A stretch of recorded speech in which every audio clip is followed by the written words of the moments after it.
Bismillahirrahmanirrahim.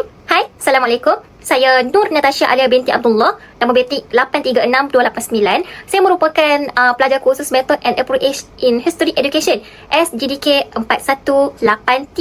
InsyaAllah hari ini saya akan membentangkan tugasan individu saya yang bertajuk Fakta Sejarah dan Sumber Khayalan. Tajuk ini merupakan satu perbincangan kritis tentang bagaimana kita sebagai masyarakat ataupun lebih khusus lagi sebagai pendidik sejarah perlu berhati-hati dalam membezakan antara apa yang benar-benar berlaku dalam sejarah dengan apa yang hanya lahir daripada imajinasi, hiburan dan kepentingan tertentu. Okey, saya ingin memulakan dengan satu soalan, senang je. Agaknya lah kan, adakah hantu wah itu benar-benar wujud?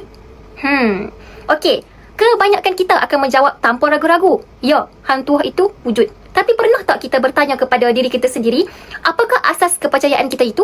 Adakah jawapan kita tadi itu bersandarkan dokumen sejarah yang boleh disahkan? Atau adakah kita sebenarnya hanya menerima apa yang disampaikan oleh filem, hikayat dan cerita yang kita dengar sejak kecil dulu tanpa pernah mempersoalkannya? Baik, itulah teras perbincangan saya pada hari ini. Definisi fakta sejarah. Okey, sebelum kita boleh membezakan fakta daripada khayalan, kita perlu faham dahulu apakah sebenarnya yang dimaksudkan dengan fakta sejarah. Lee H. Carr, seorang sejarawan British yang sangat berpengaruh, telah menjawab soalan ini dengan sangat tegas dalam karyanya What is History yang diterbitkan pada tahun 1961. Beliau menegaskan bahawa fakta sejarah bukan sekadar kejadian yang berlaku di masa lalu. Sesuatu peristiwa tidak secara automatik menjadi fakta sejarah hanya kerana ramai orang mempercayainya. Ia mesti melalui proses interpretasi dan pengesahan oleh sejarawan berdasarkan sumber yang boleh dipercayai. Maknanya, kepercayaan majoriti bukanlah penjamin kebenaran sejarah. Okey, fakta sejarah yang kukuh lazimnya berpunca daripada 4 jenis sumber utama. Yang pertama ialah sumber primer, iaitu dokumen asal yang dihasilkan semasa atau hampir dengan masa berlakunya sesuatu peristiwa. Kalau kita tengok di Malaysia, kita ada contoh yang sangat konkret, iaitu Perjanjian Pangkor yang berlaku pada 1874 yang menandatangani penyerahan kuasa oleh Raja Perak kepada residen British. Okey, dokumen ini bukan rekaan, bukan filem dan bukan hikayat. Ia tersimpan secara fizikal di Arsip Negara Malaysia sehinggalah hari ini dan kita boleh pegang dan baca sendiri. Okey, yang kedua ialah artifak dan bukti arkeologi. Paul Giban dalam The Story of Archaeology menjelaskan bahawa benda fizikal seperti wang shilling, senjata dan tembikar merupakan antara asas terpenting dalam membina pemahaman sejarah yang saintifik. Kerana apa? Kerana artifak tidak boleh berbohong seperti mana naratif lisan yang boleh diubah suai dari satu generasi ke generasi berikutnya. Yang ketiga ialah catatan saksi mata. Contohnya laporan pegawai Portugis Tom Pires dalam Suma Oriental pada tahun 1515. Okey, beliau masuk sendiri ke Melaka dan merekodkan dengan matanya sendiri apa yang beliau lihat, dengar dan alami di sana. Itu bukan cerita dongeng, itu ialah laporan lapangan. Keempat ialah kajian akademik yang menggunakan metodologi saintifik, membuat cross-referencing pelbagai sumber dan telah melalui proses peer review, iaitu disemak oleh pakar-pakar lain dalam bidang yang sama sebelum diterbitkan. Maka, kesemua 4 jenis sumber inilah yang membentuk asas kepada penulisan sejarah yang benar-benar boleh dipercayai dan dipertahankan secara ilmiah. Sumber khayalan. Okey, kalau fakta sejarah memerlukan bukti yang kukuh dan boleh disahkan, maka sumber khayalan ini pula berlawanan dengannya.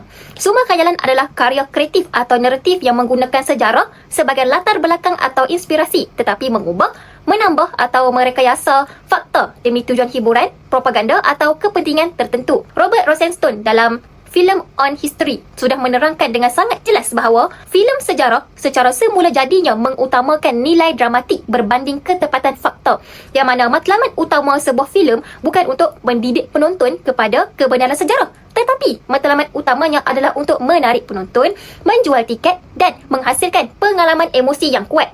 Okey, ini bukan salah filem tu, tapi inilah sifat filem. Masalahnya adalah apabila kita yang lupa akan perbezaan tersebut. Muhammad Yusuf Ibrahim dan Mahyudin Haji Yahya telah menjelaskan dengan bijak bahawa pengarang sejarah tradisional Melayu sengaja menggabungkan perkara yang nyata dengan tidak nyata. Ini bukan kerana mereka cuai ataupun tidak bertanggungjawab. Ini adalah cara mereka menyampaikan mesej-mesej penting kepada masyarakat tanpa menyinggung pihak berkuasa secara terang-terangan. Dan seperti yang dinyatakan oleh Ibn Khaldun sejak zaman dahulu lagi, perkara yang tidak benar memang secara semula jadinya sentiasa mewarnai maklumat sejarah dan ini tidak dapat dielakkan sepenuhnya. Okey, sumber khayalan ni hadir dalam 4 bentuk utama yang berbeza-beza dari segi impak dan jangkauannya. Okey, filem dan drama televisyen adalah yang paling berpengaruh kerana ia boleh dicapai oleh jutaan orang dalam masa yang sama. Hikayat dan sastra lisan pula merupakan pembawa khayalan yang paling lama bertahan, boleh hidup secara berabad-abad. Manakala novel sejarah fiksyen pula nampak macam akademik dengan nama tempat dan tokoh yang sebenar, tapi kandungannya adalah campuran fakta dan rekaan yang sukar dibezakan. Dan dokumentari yang berat sebelah adalah yang paling berbahaya kerana ia tampak seperti kajian ilmiah padahal ia mungkin bermotif ideologi. Masalahnya bukan pada kewujudan karya-karya ini. Semuanya ada nilai seni dan budaya yang tersendiri. Masalahnya hanya timbul apabila masyarakat mula menerima kandungannya sebagai fakta mutlak tanpa sebarang soalan kritis. Okey, dalam Hikayat Hang Tuah, sebuah karya sastra Melayu klasik yang dianggarkan ditulis antara tahun 1641 hinggalah 1721, Hang Tuah ni digambarkan sebagai seorang pahlawan Melayu agung yang memiliki kesaktian luar biasa. Beliau memiliki keris taming sari yang memberi kekebalan diri. Kemudian beliau juga diutuskan oleh Sultan untuk meminang Puteri Gunung Ledang. Dan beliau masih aktif bertempur semasa Portugis menyerang Melaka pada tahun 1511. Okey, imej ini sangatlah powerful dan memang sangat bermakna dari sudut kebanggaan budaya Melayu. Tetapi apabila kita melihat dari sudut sejarah akademik, gambarannya menjadi sangat berbeza. Kasim Ahmad dalam kajiannya mengenai Hikayat Hang Tuah menyatakan dengan jelas bahawa tiada sebarang dokumen sejarah rasmi yang mengesahkan kewujudan Hang Tuah secara konkret. Tiada satu pun rekod pemerintahan yang menyebut namanya. Tiada surat, tiada perjanjian dan tiada catatan rasmi. Dan ini adalah bahagian yang paling penting. Tom Pires, seorang Portugis yang menulis laporan paling terperinci tentang Kesultanan Melayu Melaka yang ada hingga hari ini. Okey, beliau menulis dalam Suma Oriental pada tahun 1515. Dalam laporan tebal dan menyeluruh itu, nama Hang Tuah tidak disebut langsung. Okey, cuba fikirkan betapa signifikannya ini. Kerana Hang Tuah semegah dan sepenting yang dikisahkan, mustahillah seorang pegawai Portugis yang tugas utamanya adalah untuk merekod segala tentang Melaka ni tidak menyebut langsung namanya walaupun sekali. Okey, lebih daripada itu, Ahmad Sarji mendedahkan percanggahan kronologi yang sangat ketara. Sejarah Melayu sendiri mencatatkan bahawa Hang Tuah telah meninggal dunia beberapa tahun sebelum Portugis tiba di perairan Melaka.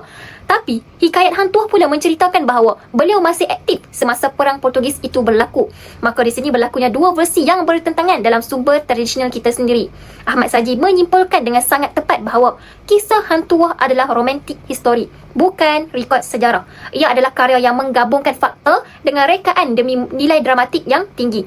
Ini tidak bermakna ia tidak berharga. Nilai seninya sangat tinggi, nilai budayanya sangat tinggi. Ia melambangkan idealisme dan semangat kebangsaan yang perlu dipupuk. Tetapi ia bukannya fakta sejarah dan kita perlu faham perbezaan tersebut. Dua contoh seterusnya iaitu Parameswara dan Puteri Gunung Ledang.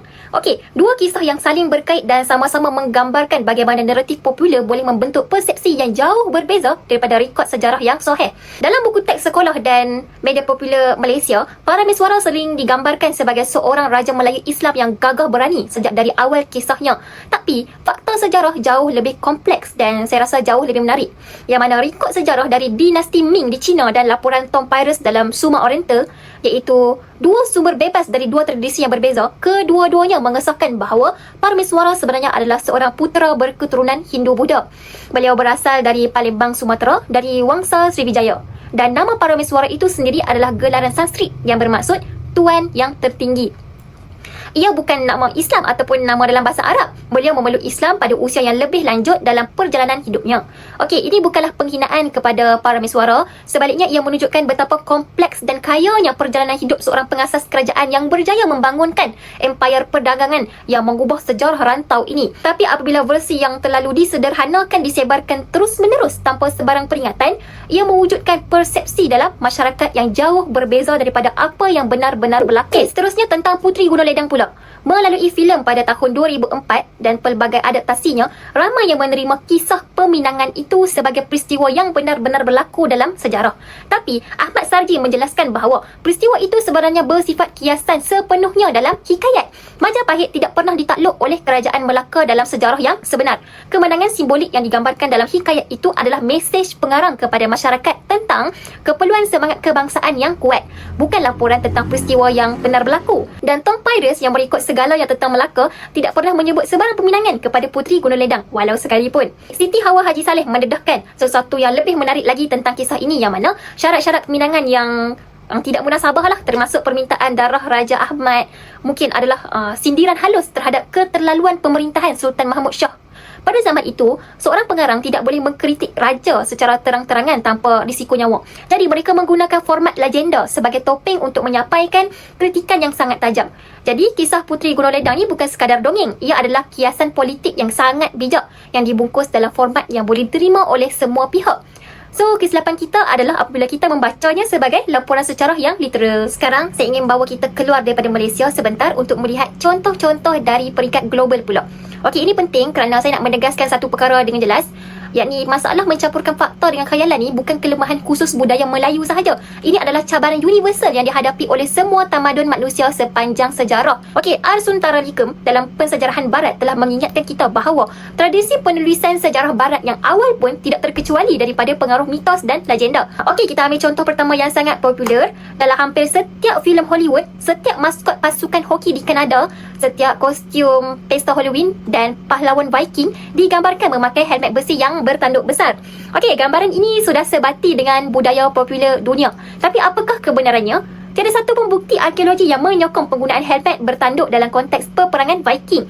Kajian arkeologi di Skandinavia mendapati bahawa helmet Viking sebenarnya yang ditemui di tapak arkeologi di Norway hanyalah kepingan besi biasa tanpa sebarang tanduk pun. Jadi dari mana asalnya gambaran helmet bertanduk itu? Ia dicipta oleh seorang pelukis yang bernama Carl Emil Doppel untuk mempersembahkan persembahan opera karya Wagner pada tahun 1876, yang mana satu persembahan opera dan gambaran dari satu persembahan seni itu diserap masuk ke dalam budaya popular dan diterima oleh dunia sebagai fakta sejarah selama lebih 150 tahun sehinggalah hari ini. Mungkin lebih mengejutkan lagi, yang mana semua orang tahu Napoleon itu orang yang pendek, kan?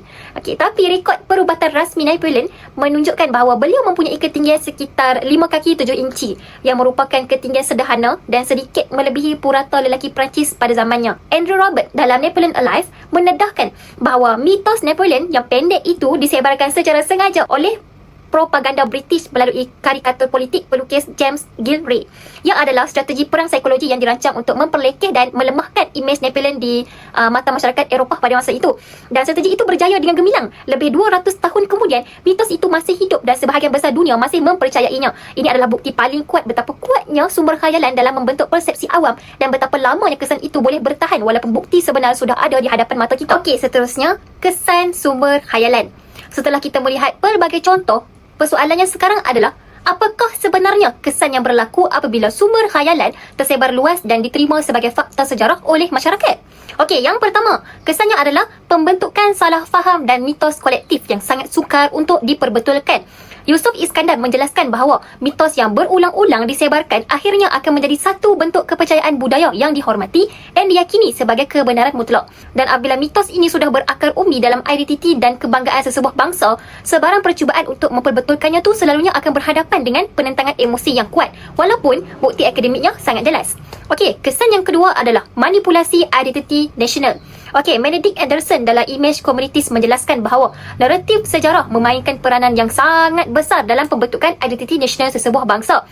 Okey, apabila naratif itu dibina atas asas khayalan yang tidak disedari, identiti yang terhasil menjadi rapuh dan mudah dieksploitasi oleh mana-mana pihak yang mempunyai agenda tertentu.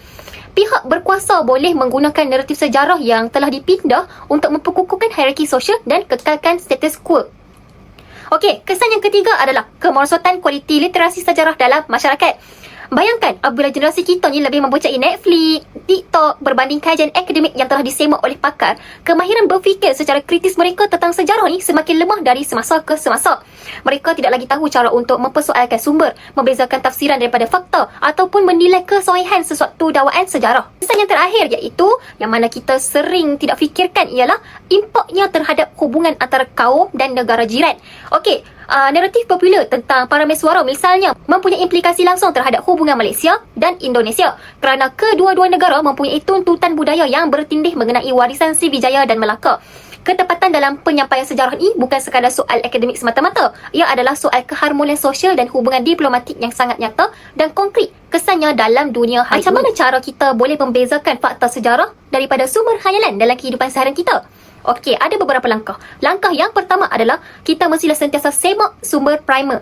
Cari dokumen asal dan kita terus pergi ke puncanya. Seperti mana yang kita sudah buktikan kalau kita nak tahu tentang Hang Tuah misalnya. Okey, kita perlu baca laporan Tom Pyre sendiri dan nama beliau, iaitu Hang Tuah, tidak ada dinyatakan walau sekalipun. Itu adalah jawapan yang lebih bermakna daripada kita menonton 100 filem mengenai Hang Tuah. Okey, langkah yang kedua adalah kita rujuk penulisan akademik yang telah melalui prosedur peer review. Bukannya blog peribadi, bukannya video YouTube tanpa sumber, bukannya posting media sosial yang viral. Okey, kajian yang telah disemak oleh pakar-pakar lain dalam bidang berkenaan adalah penanda aras kita. Weinberg mengingatkan kita untuk sentiasa periksa kelayakan penulis dan metodologi yang digunakan dalam sesuatu kajian sebelum kita menerima kesimpulannya. Okey, langkah yang ketiga pula adalah kita boleh melakukan cross-referencing, iaitu membandingkan maklumat daripada pelbagai sumber yang bebas dan berbeza antara satu sama lain. Kalau rekod Cina, laporan Portugis dan kajian British semuanya sepakat tentang asal-usul parameswara, tahap keyakinan kita terhadap maklumat itu boleh meningkat dengan ketara. Satu sumber sahaja tidak mencukupi, tidak kira betapa digeruni nama pengarangnya.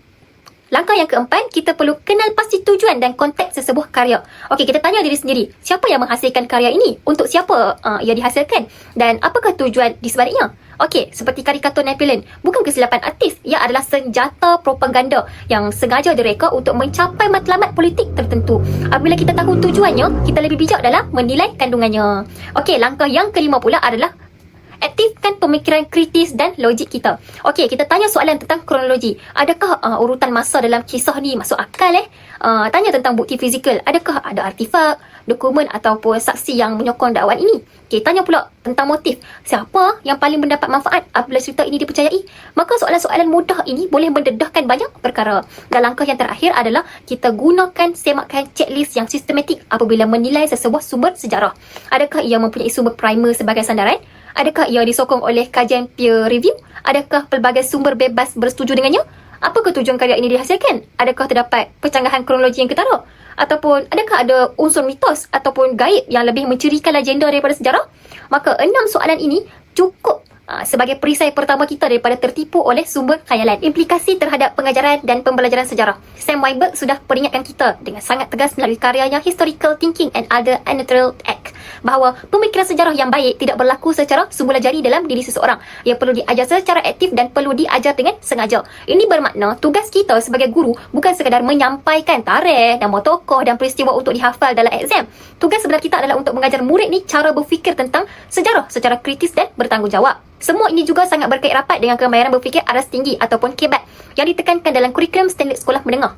Anderson dan Calwood menjelaskan bahawa aras pemikiran tertinggi dalam taksonomi Bloom iaitu menganalisis, menilai dan mencipta hanya dapat dicapai apabila murid dilatih secara konsisten untuk menilai kesahihan sumber secara kritis. Kurikulum kita memberi ruang untuk ini dan kita sebagai guru perlu menggunakannya. So, dari segi aktiviti praktikal, ada banyaklah yang kita boleh lakukan. Kita boleh minta murid bandingkan versi filem dengan rekod akademik tentang peristiwa yang sama dan bincangkan perbezaannya secara kelas.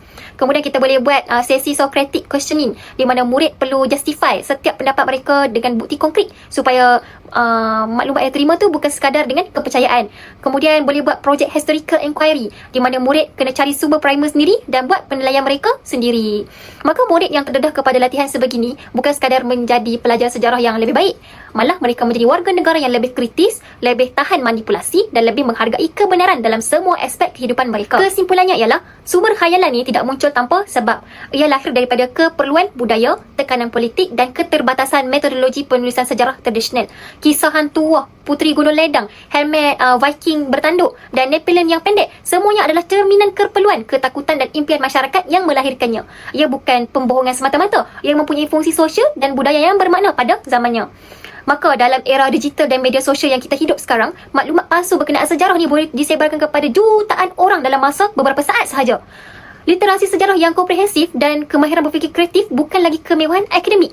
Ia telah menjadi keperluan asas bagi setiap warga negara. Dan kita sebagai bakal pendidik berada di barisan hadapan dalam memastikan generasi pada hari ini memiliki kemahiran ini.